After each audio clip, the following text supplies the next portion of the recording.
All right, Larry Krueger here from the Pig and a Pickle Krug Show with a little 49er video as the Niners have made their second-round pick. It's Alfred Collins, a big defensive tackle from the University of Texas, and we'll talk about him in just a second. But first, we're brought to you by Pig and a Pickle, the best barbecue in all of Northern California. Check them out. They're in Emeryville. They're in Corte Madera.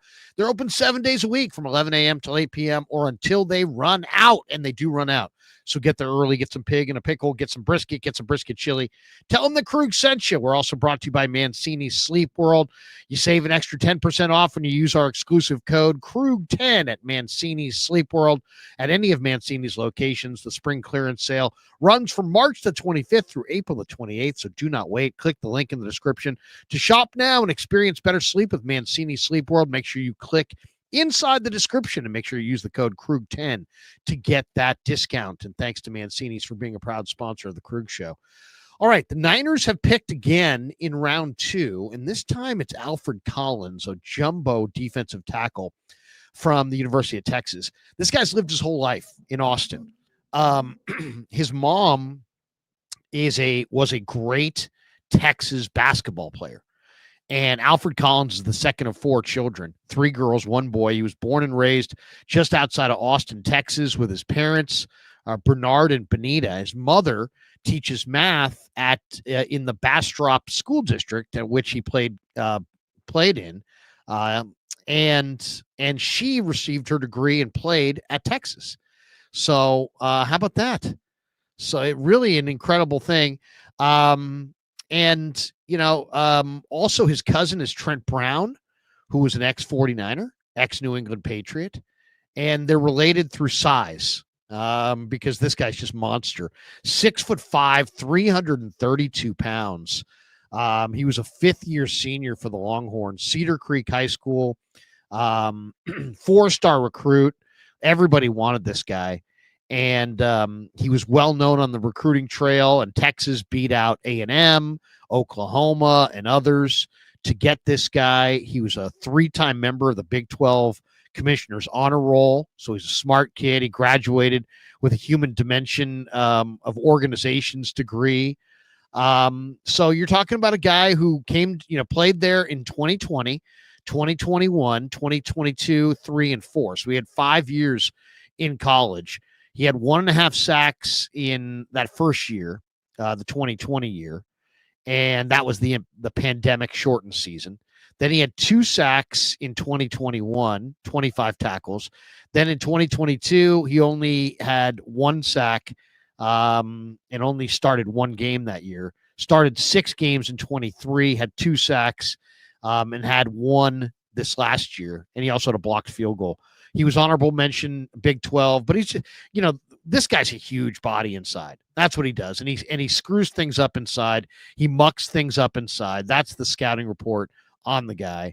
He didn't run a 40 that I could tell. 35-inch arms, which is ridiculous. 34 5/8, 85-inch wingspan. So this guy's huge. Broad-framed, exceptional height, weight, and length combination.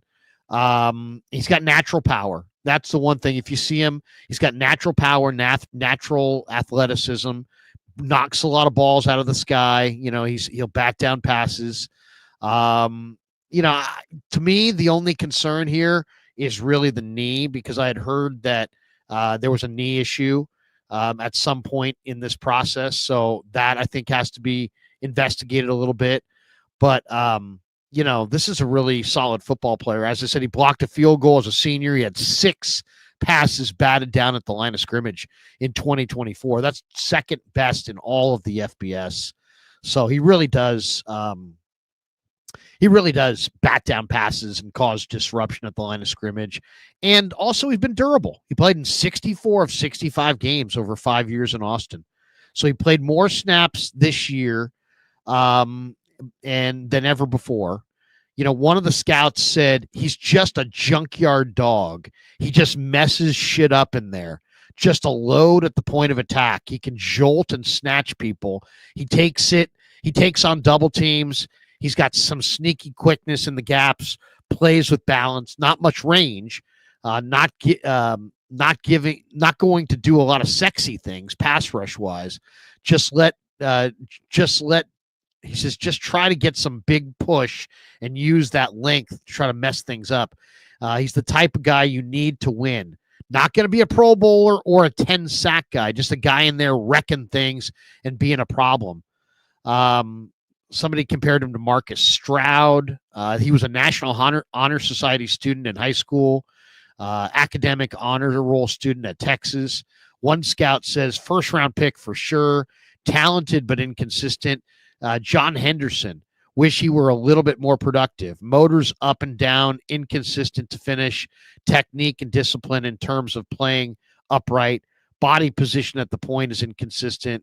He's powerful. He's flexible for a tall guy. Henderson was stiff. Other than that, that's who he reminded me of. He's got really strong hands and really quick feet for a big man. Stout at the point of attack. Got pretty good instincts. Good against the bubble. He's got power rush.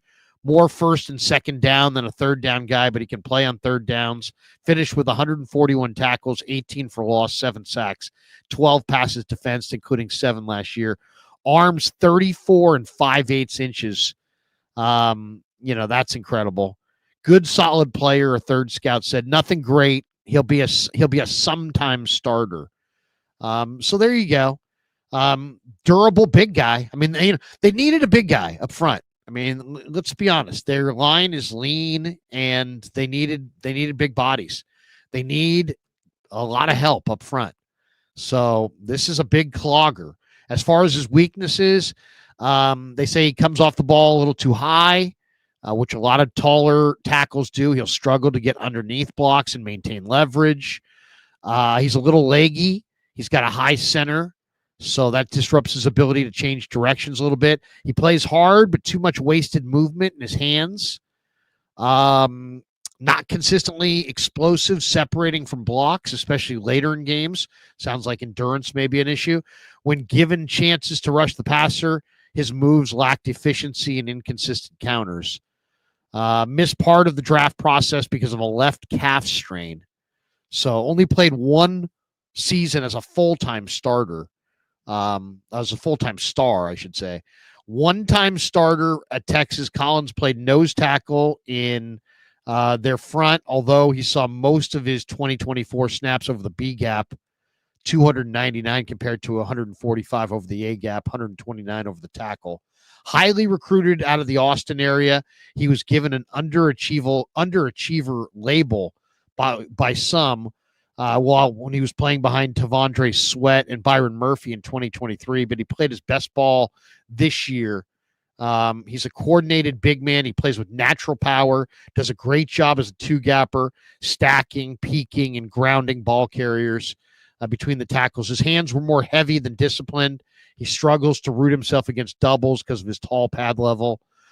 Overall, Collins is still learning how to maximize his size and talent, but he took a sizable jump this past season and shows the physical traits to be a disruptive force, especially against the run. He'll provide immediate depth as a rookie, and his snap count should increase with experience.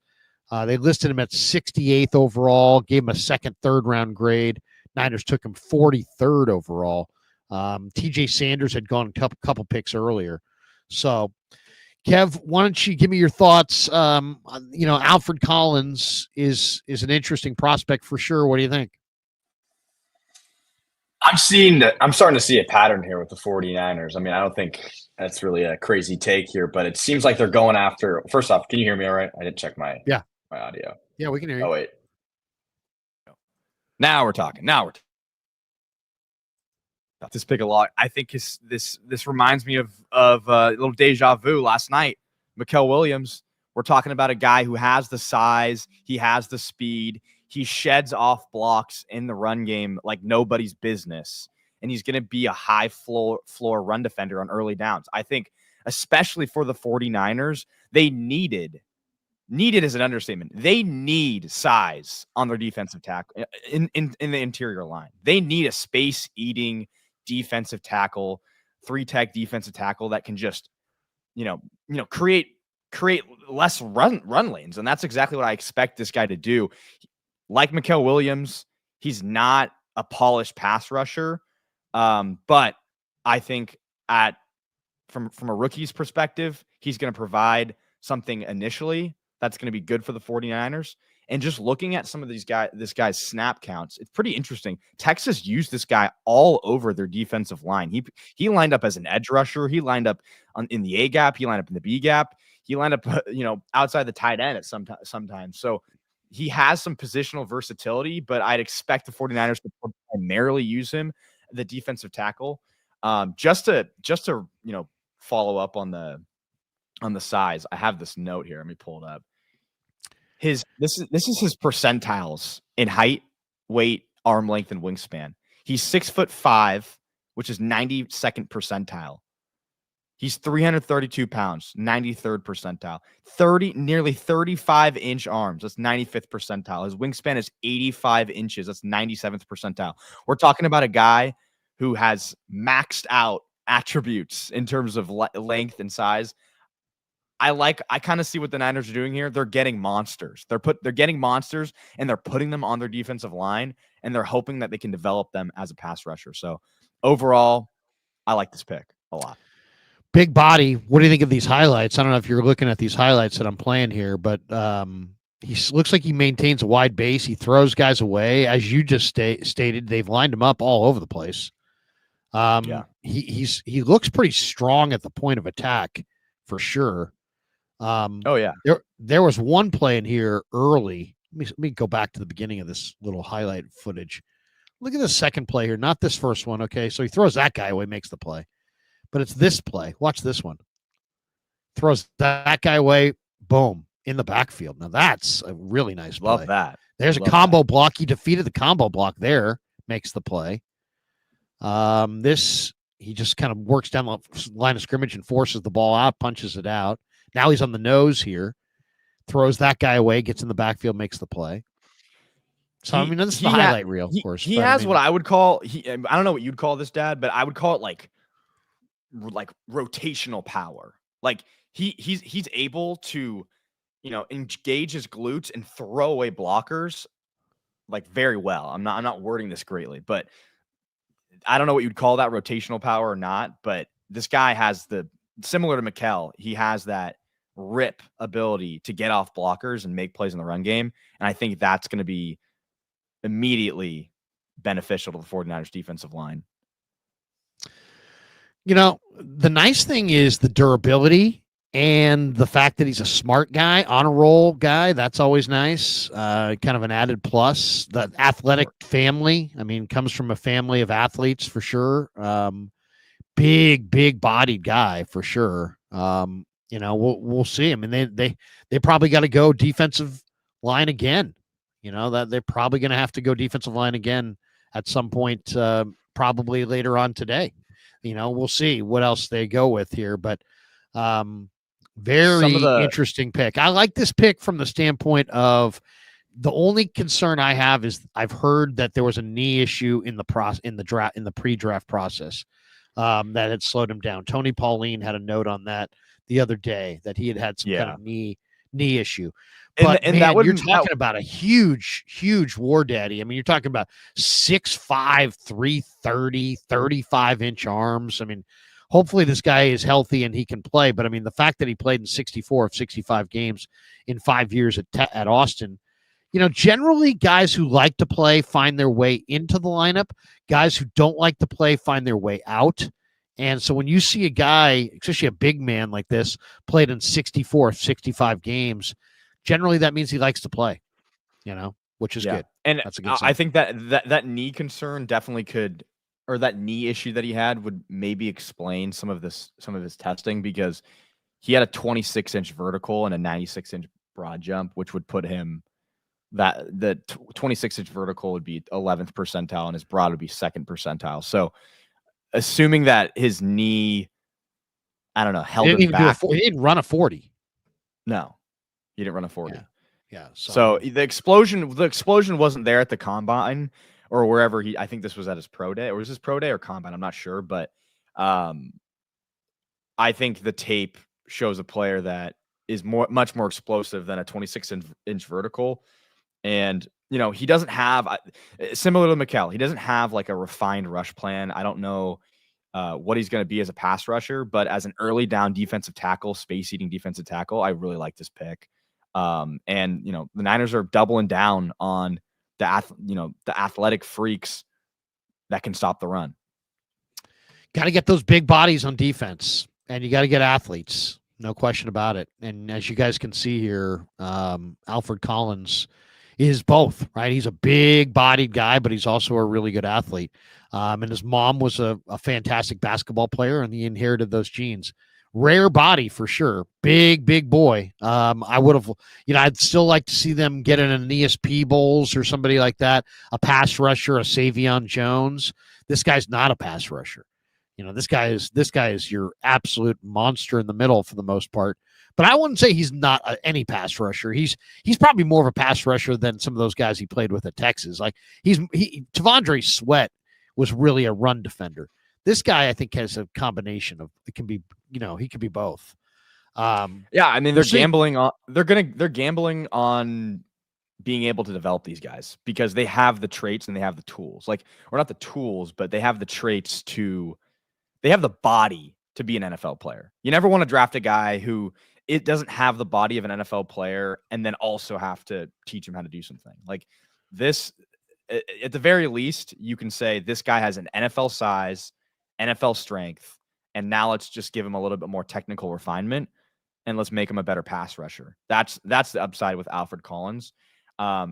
This is Alfred Collins had 21 run stops last year, which for this NFL draft class, I think ranks 5th of the guys that are going to get drafted. So up there in the run stops for the defensive tackles. You also graded out really well in the run this season. Well, I mean, he's definitely active, and he's definitely like some of the film where he's throwing guys away. I mean, that's a good sign. Some guys don't have the ability to really throw anybody away. This guy looks like he's got the ability to throw people away. He's a big body. I mean, this is going to be the biggest guy on the team, basically. He's 6'5", 330. And it's natural too. I mean, like this is just a huge human being. So obviously the calf strain will be an issue. The knee will be an issue potentially. Playing with leverage will be a constant challenge. But there's a lot of nice traits to work with there for sure. I love players, especially when you're scouting players and just, watching players, predicting how good they're going to be. It's good to see progression year over year. That's an important thing to me. And if you look at Alfred Collins, just statistics and just how he developed over the years at Texas, he got better each year. He played 260 snaps his freshman year, had 10 tackles, no sacks. His second year, he played 357 snaps, 13 tackles, 2 sacks, PFF grade of 79.9. This year, he had a PFF grade of 87.2. He had 38 tackles and a sack over 593 snaps. So progression year over year. I think the Niners definitely are looking at that and thinking, what is this guy in 2 more years? If going on the trajectory that he's going on, coming into the NFL. Big boy, and he goes 11th in round 2, number 43 overall. That will be a wrap for our video. We're going to do more next time the Niners pick. We will jump on and do some more. Let's hit a couple of these supers. Who's your pro comp for Collins? Cousin of Trent Brown. Who would be my comp for Collins? It's funny. They said John Henderson in the Dane Brugler compared him to John Henderson, I believe, or the scouts that I read compared him to John Henderson. He's a big-bodied guy, 6'5". It's hard to say exactly who he is. Anybody come to mind? To me, he's not a Calais Campbell. I saw someone say Derek Brown. That's interesting. I can see that a little bit. Derek Brown was a little stronger, a little smaller, a little shorter. This guy's a little taller, I think, than that. We got this one from Musty Boxers. Thank you. I recite Larry's sponsors before I go to bed. Thank you. Awesome. Thank you, Musty. Anyway, Kev, I'll give you the final word. Alfred Collins to the Niners in round 2. Your final thought.